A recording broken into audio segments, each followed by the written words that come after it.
السلام عليكم ورحمة الله وبركاته. يا جنيرة دوبا إنكيسا حتم بايتي جرتي سببني حتم بايتي مالي ركون أتكيستي دوباين يوكان يولي دوبا يوكان درجي دوبا يكون نمي مالي باي الفاتا والله دوغاس نتيما أبان كبينيا حتو تي أما لولا أصلين بنيرتي مالي داف بني أصلي مال أجي duraanuu namni hatamee hedduudha yoo jennee hubanne lolli kun lola cimaadha. Maaliif yoo jettee konsertii ibsaa Ibiroo irratti wanni muudatame hedduu ulfaataadha.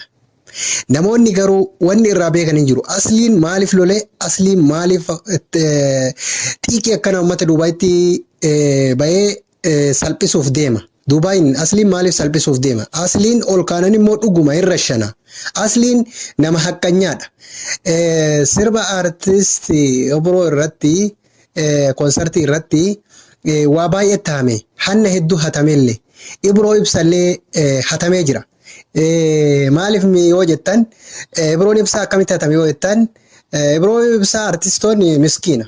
Artistoonni wanni irraa beekan hin jiru konsertii waamamanii bakka eega waamaman waanuma gaariidha jedhaniiti amanan malee wanti tokko tokko hin mudata beekanillee dubbachuun itti ulfaata isaanitti. Isaani nama of kabajee deemudha.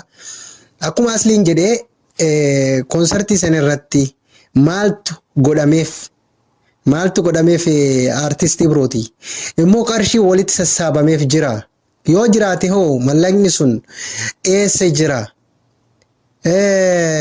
Yeroo duraa Ustaaz Abu Mu'aaz miidiyaa irratti beekamtii argachuudhaaf wanti isaan hin goone hin jiru. Makiinaa badhaasnee jedhanii wantoota garaagaraa abbaa qabeenyaa biyya saniitiin walitti qabatee namoonni biyya san keessa jiran abbaa qabeenyaa ta'e kan ta'e hattuudha jedhamee amanamee jira. Duubaay keessatti hattoonni baay'atee jirti. Ijoolleen Duubaay immoo akka itti irraa fayyadaman isintu beeka. Sirriitti eeggachuun waan isinirra jiraati. Kanaaf immoo noof olcha isiniin jecha warri Duubaay waan akkasiisan hin dhiiftan dhiisuu baattan dullee aslii duuban hidhannee kan isinirratti gabbobbaanu tahaa. Wassalaamu alaikum warahmatullaahi wabarakaatu. Nagatti.